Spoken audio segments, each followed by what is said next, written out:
독일은 1933년과 1945년 사이에 전례 없는 양리학적 변화를 겪었습니다. 페르비틴으로 상업화된 메스암페타민은 피로, 불안, 낮은 성과에 대한 해결책으로 일상생활에 도입되었습니다.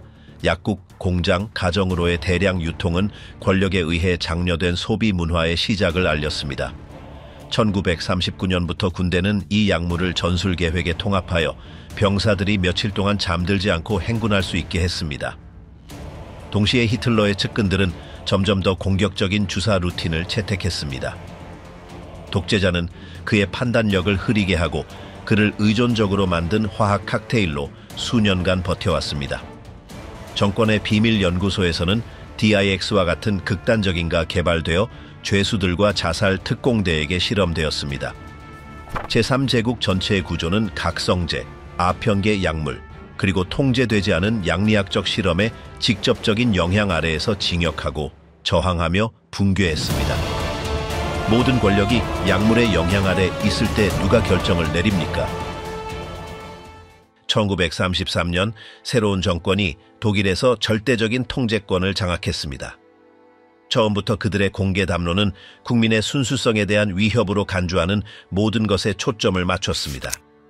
그들의 목표 중에는 자극제와 진정제가 있었는데 이들은 사회적 독극물로 분류되었습니다. 당의 선전은 굳건한 건강 이미지를 홍보했으며 국가는 소비자, 허용적인 의사, 유통업자를 추적하기 위해 엄격한 규범을 부과했습니다. 그러나 도덕적 순수성의 이미지가 팔리는 동안 강력한 화합물이 거침없이 유통되기 시작했습니다. 같은 해 베를린 아들러스호프 지구에서 제약회사 템런은 새로운 시설을 설치했습니다. 유대인 소유주들을 경쟁 공장에서 추방한 후 아리안 기업들을 선호하는 정치적 분위기 덕분에 화학 개발은 가속화되었습니다. 이 회사는 수십 년 전 일본에서 합성된 화합물인 메스암페타민의 한 변종에 베팅했습니다. 그들의 실험실 책임자인 프리츠 하우스윌트는 활성 성분의 안정적이고 상업성 있는 형태를 발견했습니다. 1937년 10월에 그들은 간단한 이름인 페르비틴으로 특허를 등록했습니다.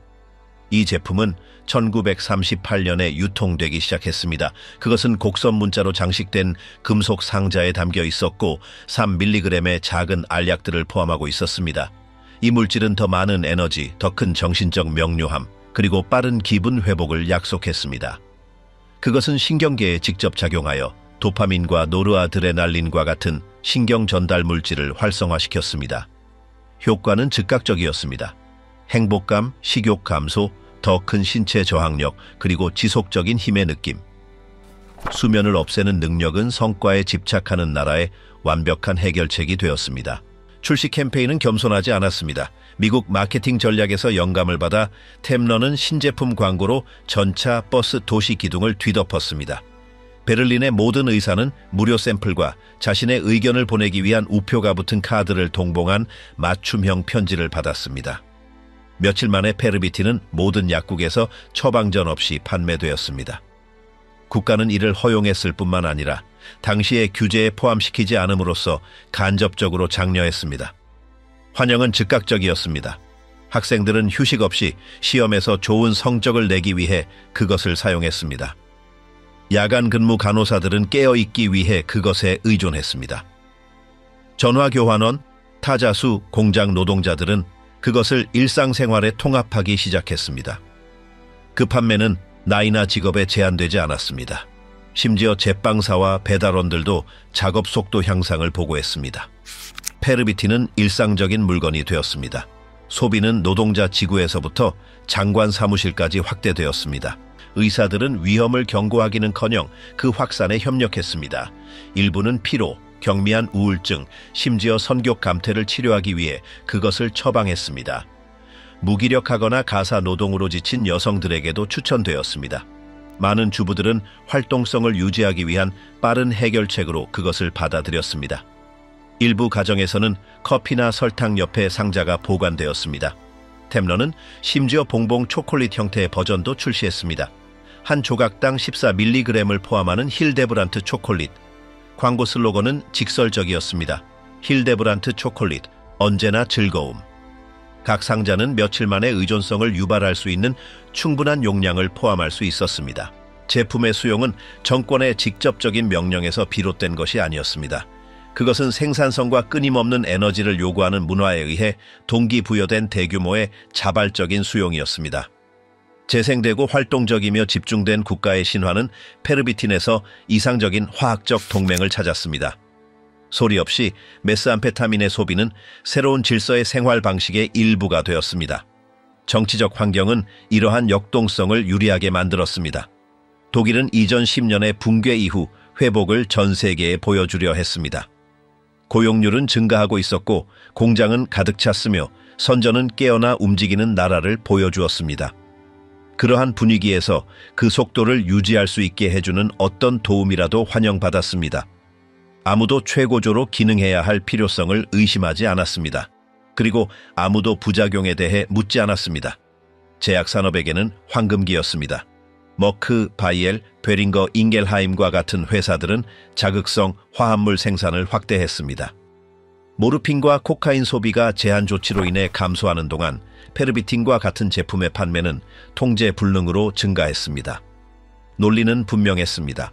어떤 물질이 의무를 다하는 데 도움이 된다면 그것을 막을 이유가 없었습니다. 국가 또한 그렇게 할 이유를 찾지 못했습니다. 1938년 중반의 템런은 진료소와 병원에서 입지를 확대했습니다. 페르비틴의 의학적 사용은 경미한 수술, 수술 후 우울 상태, 그리고 느린 회복을 위해 홍보되었습니다. 일부 의사들은 그것이 감정적 회복을 가속화하는 유용한 도구라고 여겼습니다. 기관적 분위기는 더 이상 의학과 성과 향상 사이를 구별하지 않았습니다. 제품의 부상은 학계의 관심도 끌었습니다. 대학 교수들은 건강한 피험자에게 메스암페타민 사용에 대한 긍정적인 결과를 담은 연구를 발표했습니다. 반사신경, 정신적 민첩성, 의사결정 능력의 향상이 두드러졌습니다. 유일한 조건은 용량을 남용하지 않는 것이었습니다. 일부 실험실에서는 연구원들 사이에서 자기 투여 실험이 수행되었습니다. 결론은 항상 긍정적이었습니다. 더 큰 명료함, 더 높은 집중력, 더 적은 피로. 동시에 일부 정신과 의사들은 반동 효과에 대해 경고했습니다. 자극이 지나가자 많은 소비자들이 불안감, 무기력 또는 혼란 에피소드를 보고했습니다. 그러나 그러한 관찰은 지배적인 담론 밖에 있었습니다. 아무도 모든 성과 문제를 해결하는 것처럼 보이는 물질에 대한 열정을 막고 싶어 하지 않았습니다. 이 현상은 여러 기업이 그것을 작업 환경의 일부로 채택할 정도로 광범위해졌습니다. 일부 공장에서는 담당자들이 교대 시간 동안 알약을 제공했습니다. 그것은 유니폼이나 출퇴근 기록기와 마찬가지로 생산 프로토콜의 일부가 되었습니다. 행정사무실에서는 작업을 가속화하거나 긴 회의 동안 집중력을 유지하는 데 사용되었습니다. 콜센터에서는 밤 동안 주의력을 유지하는 데 도움이 되었습니다. 독일은 자극받은 상태로 기능하는 데 익숙해졌습니다. 공식적인 수사는 변하지 않았습니다. 정권은 계속해서 악습 없는 사회를 장려했습니다. 그러나 현실은 다른 것을 보여주었습니다. 페르비틴은 마약으로 인식되지 않고 유용한 도구로 인식되었습니다. 알코올 중독과 이전 시대의 퇴폐적인 약점을 공격하던 같은 선전이 신경계를 깊이 변화시키는 알약의 유통을 용인했습니다. 집단적 목표에 도움이 되는 모든 것은 저항 없이 사회적 메커니즘에 흡수되었습니다. 1938년 말까지 전국 약국들은 이 제품의 대규모 판매를 기록했습니다. 템런은 매주 수백만 개의 알약을 생산했습니다. 많은 가정에서 이 약은 이미 일반 구급 상자의 일부였습니다. 마약이라는 용어는 대화에 나타나지도 않았습니다. 그것은 단순히 보조제이자 국가적 노력의 보완품이었습니다. 세계 분쟁 이전의 그 몇 달 동안 독일은 조직적이고 빠르며 활발한 활동을 하는 것처럼 보였습니다. 거리는 활기찬 노동자들, 열정적인 직원들, 그리고 쉬지 않고 공부하는 학생들로 가득했습니다. 그러나 그 집단적 규율의 이미지 아래에는 조용한 의존성이 퍼져나가는 것이었습니다. 전체 사회가 아직 그 비용을 드러내지 않은 화학적 충동에 올라탔습니다. 나라는 계속해서 강인함을 가장했습니다. 그러나 기반에서 건설되고 있던 것은 단지 생산성만이 아니었습니다. 그것은 습관이었습니다. 필요였습니다. 사회적으로 승인된 중독이었습니다. 1939년 9월 첫 번째 탱크들이 폴란드 국경을 넘었습니다. 독일 국방부는 지휘관들조차 놀랄만한 속도로 진격했습니다. 각 부대는 잠시의 멈춤 없이 움직이는 듯했으며 잠을 자는 것도 없이 수 킬로미터를 이동했습니다. 그것은 새롭고 공격적이며 빠른 전략의 시작이었습니다. 블리츠크리크, 빌리츠크리크. 그러나 그 넘치는 에너지 뒤에는 훈련이나 이념적 열정에서만 오는 것이 아닌 추진력이 있었습니다. 그것은 알약 형태로 왔습니다. 전투가 시작되기 전 군 지휘관들은 민간인들 사이의 현상을 주목했습니다. 독일에서 광범위하게 사용되던 페르비틴은 군 의료진의 관심을 끌었습니다. 이 물질은 피로를 줄이고 수면을 없애며 복용하는 사람을 장기간 깨어있게 하는 능력을 보여주었습니다. 군 생리학 연구소 소장인 오토 랑케 박사가 이끄는 의료 책임자들은 이 화합물이 진격하는 병사들을 강화하는 완벽한 도구라고 보았습니다. 랑케는 통제된 훈련에서 병사들을 대상으로 테스트를 수행했습니다. 강제 행군, 장시간의 감시, 야간 훈련을 시뮬레이션하기 전에 그들에게 메스암페타민을 투여했습니다. 결과는 결정적이었습니다. 페르비틴을 복용한 사람들은 더 오래 버텼고 더 빨리 생각했으며 추위와 굶주림을 더 강인하게 견뎌냈습니다. 랑케는 전투 장비 패키지에 페르비틴을 포함시킬 것을 망설임 없이 권장했습니다. 이렇게 해서 그 약은 민간 구급 상자에서 군사 규정으로 편입되었습니다. 각 병사는 장기 작전 전에 여러 알의 알약이 담긴 패키지를 받았습니다. 내용은 눈에 띄지 않았지만 그 효과는 즉각적이었습니다. 폴란드 공격에서 대대들은 밤낮으로 멈춤 없이 진격했습니다. 장갑차는 비정상적인 에너지로 장애물을 극복했고 보병 부대는 겨우 몇 시간의 휴식만으로도 수 킬로미터를 계속 걸었습니다. 많은 경우 그들은 눈을 감지 않고 3일 이상 행군했습니다. 장교들은 성능이 비정상적으로 높다는 것을 알아차렸습니다. 복용량에 대한 지침이 발행되었습니다.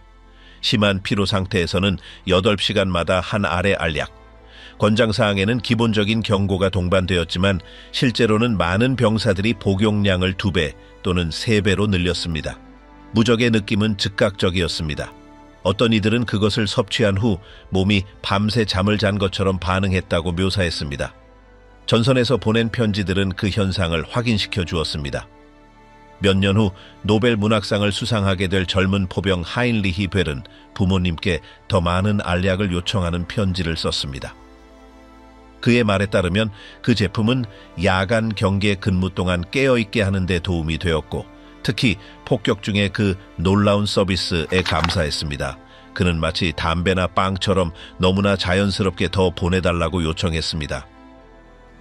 또 다른 메모에서는 2시간의 수면을 취한 채 글을 쓰고 있다고 고백했지만 페르비틴이 곧 효과를 발휘하기 시작할 것이기 때문에 안심했습니다. 벨은 예외가 아니었습니다.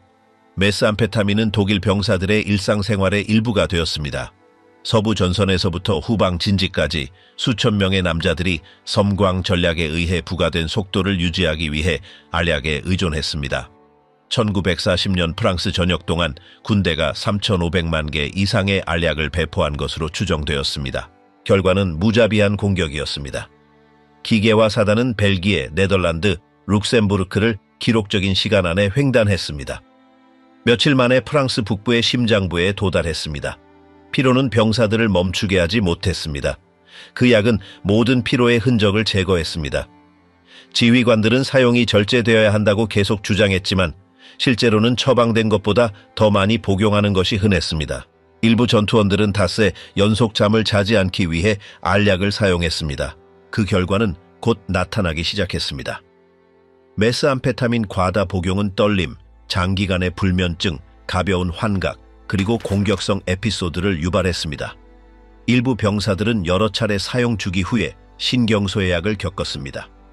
지휘관의 명령은 3일 연속 복용 후 24에서 48시간의 휴식을 권장했지만 전면적인 공격 중에는 그 휴식이 항상 가능하지는 않았습니다. 우선순위는 징역이었습니다. 전략적 수준에서 지휘관들은 그 효과를 축하했습니다. 부대들은 전례 없는 강도로 움직일 수 있었습니다. 적은 예측할 수 없었습니다. 일부 경우 독일군은 연합군 지도가 그러한 가능성을 고려하기도 전에 핵심 지점에 나타났습니다. 페르비틴의 사용은 전통적인 수면이나 피로로 인한 휴식을 없앴습니다. 전투는 연장된 주기 동안 이루어졌습니다. 전쟁은 화학물질로 강화된 시간, 측정적인 차원으로 진입했습니다. 오토 랑케는 결과에 만족하여 메스암페타민이 전투 효율성에 미치는 긍정적인 영향을 강조하는 내부 보고서를 발표했습니다. 그는 그것이 새로운 군사적 리듬에 대한 생물학적 적응 도구라고 주장했습니다. 그의 분석에 따르면 병사들은 전술적 능력을 저하시키지 않고도 장기 작전 동안 경계 및 조율 수준을 유지할 수 있었습니다. 일부 부작용은 불가피했지만 즉각적인 이점은 단점보다 컸습니다. 위험에도 불구하고 전선에서 페르비틴 요청은 증가했습니다. 그것은 행군 장비에 예상되는 일부가 되었습니다. 새로운 신병들은 기본 구급 상자의 일부로 그것을 받았습니다. 일부 경우 장교들은 부주의를 방지하기 위해 경계 근무 중 사용을 허용했습니다. 그 사용은 물류 루틴에 통합되었습니다. 그것은 탄약, 식량 및 배급량과 함께 운송되었습니다. 휴식 막사에서 병사들은 알약을 또 다른 전략적 자원처럼 이야기했습니다.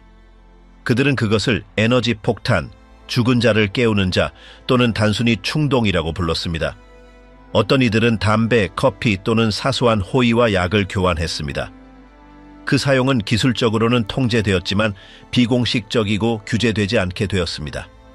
임무를 수행해야 할 필요성이 어떤 과도함도 정당화했습니다. 몇 달이 지나면서 신체적 붕괴 사례가 급증하기 시작했습니다. 군 의사들은 약물 복용을 중단한 후에도 잠을 잘 수 없는 전투원들을 치료했습니다. 다른 이들은 불안 에피소드, 시야 흐림 또는 일시적인 방향 상실을 겪었습니다. 생산적인 각성과 망상적인 탈진 사이의 경계가 모호해졌습니다. 동시에 부작용 보고서도 나타났습니다. 며칠간 활동한 후 사소한 상황에서 통제력을 잃고 명백한 이유 없이 충동적이거나 공격적이 되는 병사들이 있었습니다. 고위 지휘부는 이러한 결과를 새로운 유형의 전쟁에 피할 수 없는 일부로 간주하기 시작했습니다. 계획된 소모의 논리가 채택되었습니다. 즉, 유용할 동안 사람들을 착취하고 그 다음에는 교체하는 것입니다. 1941년 병력은 새로운 대규모 작전인 동부 침공을 위해 동원되었습니다. 소련 영토로의 진격은 이전 어떤 캠페인보다 더 큰 노력을 요구했습니다. 거리는 엄청났고 기후는 더욱 극심했으며 저항은 더욱 맹렬했습니다. 그 속도를 유지하기 위해 페르비틴의 수요는 더욱 강해졌습니다.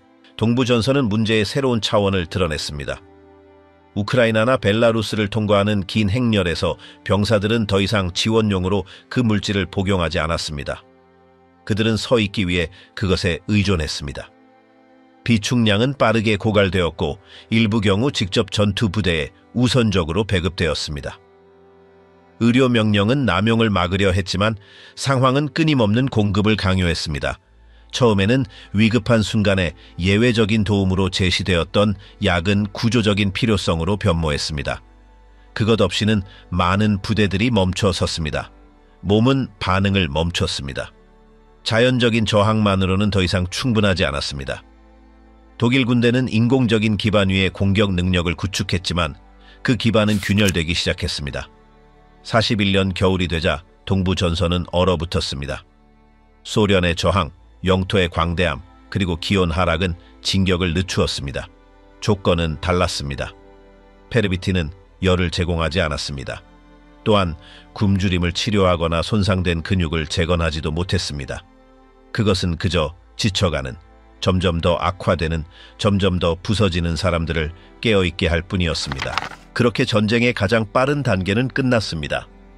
작은 알약 하나로 시작된 무적의 행군은 지쳐버린 몸들이 대가를 요구하기 시작한 정체된 전선에서 막을 내렸습니다.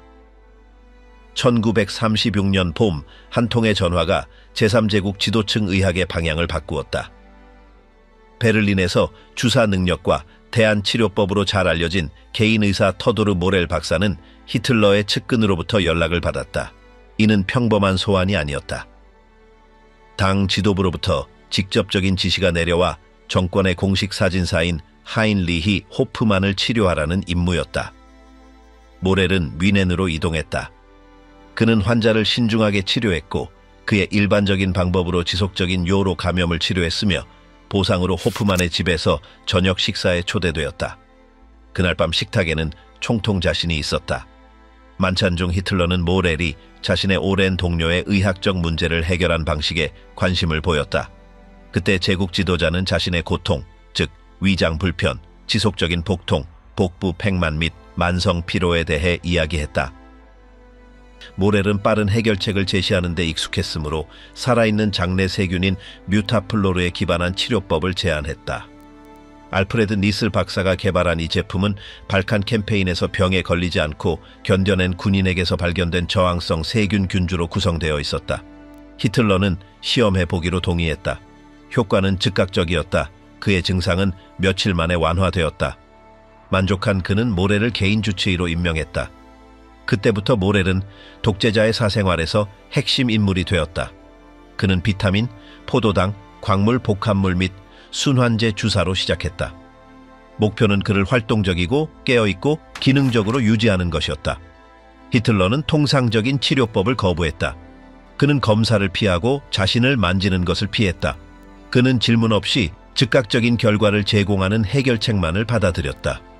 모렐은 그 계획에 완벽하게 들어맞았다. 시간이 지남에 따라 치료는 더욱 강해졌다. 더 이상 비타민 치료만이 아니었다. 그는 옥시코돈에서 파생된 강력한 아편제인 유코다를 받기 시작했다. 원래 심한 통증을 완화하기 위해 고안된 이 약물은 모렐에 의해 에너지 보충제로 투여되었다.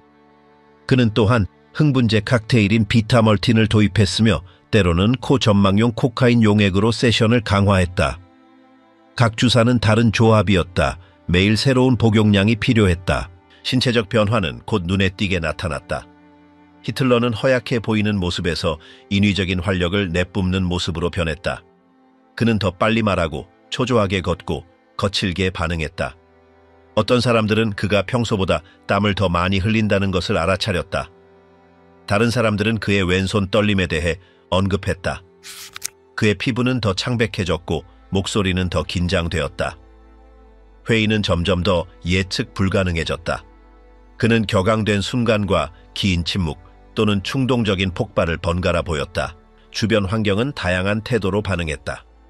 요제프 괴벨스는 모렐을 무례하고 혐오스럽다고 생각했지만 그의 존재를 용인했다. 헤르만 괴링은 공개적으로 그를 경멸했다. 하인리히 히물러는 어떤 언급도 피했지만 사적으로는 불신을 표명했다. 불평에도 불구하고 아무도 모렐을 몰아낼 수 없었다. 히틀러는 그를 통치할 수 있는 유일한 사람으로 공개적으로 옹호했다. 그는 모렐 없이는 자신의 고통으로 마비되었을 것이라고 주장했다. 주사 횟수는 증가했다. 1942년까지 모렐은 하루에 여러 번 투여했다. 각 치료는 개인 임상 기록에 정확히 기록되었다. 물질은 독재자의 기분에 따라 달라졌다. 피곤하면 자극제를 사용했다. 통증이 있으면 진통제를 추가했다. 불안해하면 아편제와 근육이완제를 결합했다. 각 복용량은 그의 신체적, 정신적 상태를 조절하는 도구가 되었다. 히틀러의 고립도 커졌다. 그는 본부에서 더 많은 시간을 보냈고 고위 지휘관들과의 직접적인 접촉을 피했으며 소수의 보조원들만 신뢰했다. 모렐은 그의 방에 자유롭게 접근할 수 있는 몇 안 되는 사람 중 한 명이었다. 그는 여행, 회의, 연설, 심지어 사적인 식사에도 그를 동반했다. 그는 차, 강장제를 준비하고 그의 반응에 따라 복용량을 조절했다. 그의 영향력은 어떤 전통적인 의사보다도 뛰어났다. 한편 권력층의 다른 구성원들도 이러한 습관을 모방하기 시작했다. 일부 친위대 지휘관들도 유사한 주사제를 맞았다. 보충주사는 고위 관리들 사이에서 유행이 되었다. 장관, 고문 또는 신뢰하는 비서들이 연설, 협상 또는 순회 방문 전에 모렐에게 소량의 주사를 요청하는 것은 드문 일이 아니었다. 화학적 의존성은 정권의 기둥들 사이에 점진적으로 자리 잡았다. 그러나 히틀러의 상황은 달랐다. 물질과의 그의 관계는 일시적인 것이 아니라 지속적이었다. 매일 아침 주사로 시작했다. 낮 동안에는 모렐의 내부 일정에 따라 더 많은 주사를 맞았다. 밤에는 소화를 돕거나 잠을 잘 수 있도록 준비된 약물을 동반했다. 결정은 양리학적 안개 속에서 내려졌다. 제국 최고 사령관은 더 이상 화학적 개입 없이는 기능하지 못했다. 가장 가까운 보조원들도 이를 알아차렸다. 일부는 이를 의학적 필요성으로 정당화했다. 다른 사람들은 그의 판단에 의문을 품기 시작했다. 보고서는 더욱 부정확해졌고 명령은 더욱 충동적이 되었다. 목소리 톤은 더욱 짜증스러워졌다. 회의는 짧아졌다. 때로는 며칠 동안 공개석상에 나타나지 않았다. 다른 경우에는 넘치는 에너지로 나타나 장시간 연설을 하거나 참모본부와 상의 없이 복잡한 작전을 요구했다. 모렐의 기록에 따르면 1943년과 1944년 사이에 히틀러는 최소한 20가지의 다른 물질이 결합된 주사를 맞았다. 일부는 합법적이었고 다른 일부는 일반적인 의료 사용이 허가되지 않았다. 호르몬 추출물, 진정제, 알칼로이드 및 실험 화합물이 포함되었다. 이 모든 것은 총통을 활동적이고 집중하며 고통 없이 유지하기 위한 것이었다. 그 몇 년 동안 독재자의 일상은 전적으로 그의 의사의 손에 달려 있었다. 모렐은 일정을 조직하고 접근을 통제했으며 심지어 히틀러가 방문객을 언제 만날 수 있을지 결정했다. 군인과 관료들은 주사가 투여되는 동안 밖에서 기다려야 했다. 독일 지도자의 일정은 주사 바늘에 종속되었다. 부작용은 명백해졌다. 체중 감소는 점진적이었다. 짜증은 증가했다. 떨림은 영구적이 되었다. 눈 밑 다크서클은 심해졌다. 일부 보조원들은 그의 시큼한 입 냄새와 집중력 유지의 어려움에 대해 낮은 목소리로 이야기했다. 다른 사람들은 그가 마치 완전히 쉬지 못하는 것처럼 끊임없는 긴장 상태에서 사는 것 같다고 언급했다. 이 모든 것에도 불구하고 히틀러는 계속해서 모렐을 신뢰했다. 그는 그를 애정을 담아 불렀고 모든 거주지에서 그를 가까이 두었으며 내부 비판으로부터 그를 보호했다. 심지어 그의 서비스에 대한 대가로 호화로운 집을 주었으며 가장 회의적인 장관들 앞에서 그를 옹호했다. 그에게는 자신을 지탱할 수 있는 다른 의사가 없었다. 그의 의존성은 전적이었다. 대중의 이미지는 여전히 강한 지도자를 보여주었다. 그러나 그를 가까이서 본 사람들은 제복, 연설, 군사적 제스처 뒤에 매일의 주사로 지탱되고 있으며 더 이상 끊을 수 없는 소비의 일상에 갇힌 남자가 있다는 것을 알았다. 협력자들의 침묵과 그의 의사의 충실함 속에서 히틀러는 자율성을 잃었다. 1944년 말까지 그의 삶은 화학적 일상주의를 맴돌았다. 모든 결정, 모든 출연, 모든 공개적인 순간은 그의 신경계에 작용하는 물질들의 영향을 받았다. 전쟁은 계속되었다. 그러나 사무실에서 전쟁을 지휘하던 사령관은 이미 돌아올 수 없는 약물학적 거품 속에 살고 있었다. 세 번째 제국의 마지막 해에 히틀러는 지하에 갇혀 지냈다. 그의 몸은 더 이상 확고하게 반응하지 않았다. 그는 등이 굽고 눈이 움푹 들어가 있었으며 왼손은 통제불능으로 떨고 있었다. 회의는 짧았다. 명령은 초조한 틈새로 나왔다. 모든 결정에는 주사가 동반되었다. 약물 요법은 독재자의 유일한 지탱이 되었다. 모렐 박사는 매일 그에게 계속 주사를 놓았다. 그것은 더 이상 그의 에너지를 유지하는 것이 아니라 그를 서 있게 하는 문제였다. 복용량에는 각성제, 아편제, 그리고 일반적인 의학 교과서에 나와 있지 않은 합성 유도체 혼합물이 포함되었다. 베를린의 벙커에서 파괴에 둘러싸인 차에 모렐은 폭탄이 지표면에 떨어지는 동안 약병을 조절하고 물질을 투여했다. 정신적, 육체적으로 악화된 히틀러는 방역의 가능성을 여전히 믿고 있었다. 그의 시선은 보고서 도중에 흐트러졌다. 그는 어렵게 들었다. 현실과 동떨어진 명령을 내렸다. 그는 몇 시간 이상 잠들지 못했다. 매일 주사기에 의존했다. 그의 신경계는 그의 지각, 판단, 그리고 저항력을 변화시키는 물질들의 칵테일에 노출되어 있었다. 압력에 지친 모렐은 극심한 스트레스 에피소드를 기록하기 시작했다. 그는 더 이상 환자의 반응을 통제할 수 없었다.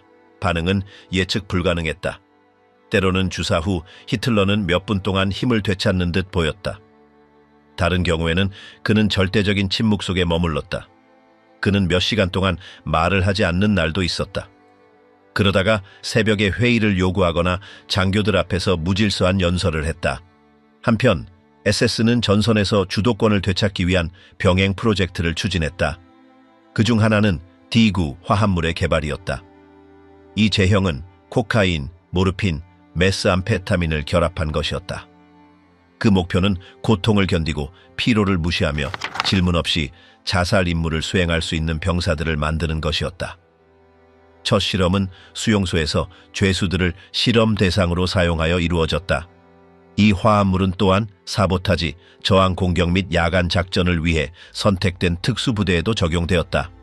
디구로 약물에 취한 병사들은 멈추지 않고 킬로미터를 걸을 수 있었고 불평 없이 심각한 부상에 저항할 수 있었으며 며칠 동안 깨어 있을 수 있었다. 그러나 부작용은 잔인했다. 환각, 신체적 붕괴, 급성 편집증, 그리고 자기 의지의 완전한 상실이었다. 갈등의 마지막 몇 주 동안 약물에 취한 자원봉사자들로 구성된 자살 특공대가 등장했다. 그들은 돌아오지 않는 임무로 적의 징역을 막기 위해 파견되었다. 그들의 시신은 눈이 튀어나와 있거나 심장이 마비되었거나 참회서 경련을 일으키는 상태로 발견되었다. 일부는 자신들의 부대가 전멸된 후에도 방향 없이 계속 걷고 있었다. 그들은 더 이상 명령을 구별하지 못했고 얼굴도 알아보지 못했다. 그들의 의식은 약물 아래에서 사라졌다. 수용소에서도 상황은 극에 달했다. 혼란 속에서 일부 감독관들은 죄수들을 복종시키거나 처벌하거나 실험하기 위해 물질 투여를 승인했다. 작센하우젠과 마우트하우젠과 같은 곳에서는 수감자들이 쓰러지기 전까지 얼마나 버틸 수 있는지 평가하기 위해 디구와 유사한 화합물을 강제로 복용하게 했다. 때로는 새로운 제형을 시험하려 했다. 다른 경우에는 단순히 장교들을 그들의 타락으로 즐겁게 하기 위해 제공되기도 했다. 많은 이들이 경련하며 바닥에 쓰러졌다.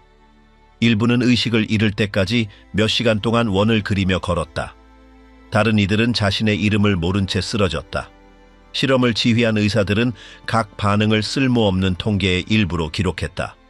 더 이상 과학적 결과를 추구하지 않았다. 그것은 절망, 잔인함, 그리고 화학적 통제 불능의 일상이었다. 국내 전선에서는 붕괴가 명백했다. 전체 부대가 복용량 통제 없이 페르비틴 알약을 받았다. 명령은 모순되었다. 병사들은 며칠 동안 잠들지 못했다. 그들은 쓰러질 때까지 행군했다. 그들은 모르는 사이에 탈수되었다. 야전 병원에서 의사들은 원인을 이해하지 못한 채 증상을 치료했다. 일부 전투원들은 완전한 동요 상태로 도착했다. 다른 이들은 긴장성 혼수 상태에 빠져 있었다. 당시 기록에 따르면 1945년 1월부터 4월 사이에 고립된 부대에 대한 페르비틴 공급이 급증했다. 전통적인 보급망은 끊어졌지만 약물이 담긴 봉투는 임시적인 연결망을 통해 도착했다. 약병, 앰플, 알약이 음식이나 옷보다 우선시되었다. 군대는 더 이상 군사 조직으로 기능하지 않았다. 그것은 반사적으로 싸우는 약물에 취한 몸들의 집합으로 변모했다. 베를린 벙커 안에서 상황은 한계에 다다랐다. 모렐은 더 이상 히틀러에게 무엇을 주어야 할지 알지 못했다. 주사는 효과를 잃어갔다. 반응은 더욱 폭력적이거나 더욱 무뎌졌다. 때로는 히틀러가 주사를 맞을 때 소리 질렀다. 다른 경우에는 전혀 반응하지 않았다.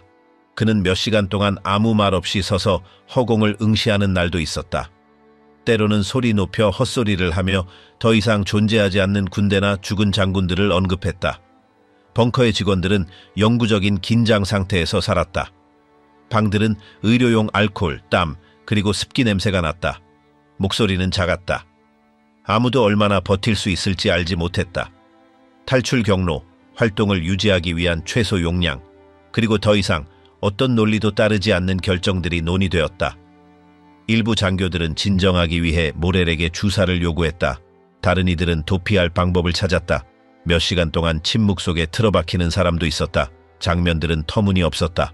총통의 방에 들어가기 전에 떨던 장교들, 법령을 쓰기 위해 연필을 잡을 수 없었던 비서들, 복도에서 잠들지 않기 위해 페르비틴을 요구하던 경호원들, 모두가 끝이 가까웠음을 알았다. 하지만 그들은 계속 주사기를 사용하고 알약을 나눠주며 아직 방어할 제국이 있다는 허구를 유지했다. 외부와의 통신은 끊겼다. 파괴에 대한 보고만 도착했다. 폐허가 된 도시들, 통째로 사라진 사단들, 거침없이 징역하는 연합군. 그럼에도 불구하고 공허한 문구들이 반복되었고 존재하지 않는 방어선이 그려졌으며 독일 정신에 호소했다. 사실 더 이상 병사도 탄약도 방향도 남아있지 않았다. 오직 화학 물질에 의해 소모된 몸들만 남아 있었다. 일상은 망상, 주사, 기다림의 연속이었다. 히틀러의 눈은 생기를 잃었다. 그의 얼굴은 모든 표정을 잃었다. 그는 거의 먹지 않았다. 간헐적으로 잠들었다. 그의 몸은 더 이상 중단할 수 없는 물질 요법에 의해 지탱되고 있었다. 의사들은 악화를 숨기려 했다. 하지만 아무도 믿지 않았다. 그것은 모든 발걸음, 모든 몸짓에서 눈에 띄었다. 마지막 며칠 동안 혼돈은 극에 달했다. 아무도 명령에 복종하지 않았다. 주사기는 뒤섞였다. 복용량은 즉흥적이었다. 만료된 약병의 잔여물이 사용되었다. 일부 병사들은 자신만의 조합을 찾았다. 언어는 왜곡되었다. 시선은 잃어버렸다. 아무도 명확하지 않았다. 처음에는 승리의 도구로 여겨졌던 약물은 절대적인 패배의 상징이 되었다. 정권은 최종적인 폭발로 무너진 것이 아니라 느린 화학적 퇴화로 무너졌다. 붕괴는 단지 군사적인 것이 아니라 생물학적, 뇌적, 도덕적인 것이었다. 벙커의 습한 벽 사이, 비어있는 약병과 지친 몸들 사이에서 세 번째 제국은 소멸했다. 영웅주의나 저항 때문이 아니라 지도자들, 군대, 그리고 그 시스템을 최종적으로 소모시킨 통제할 수 없는 중독 때문이었다.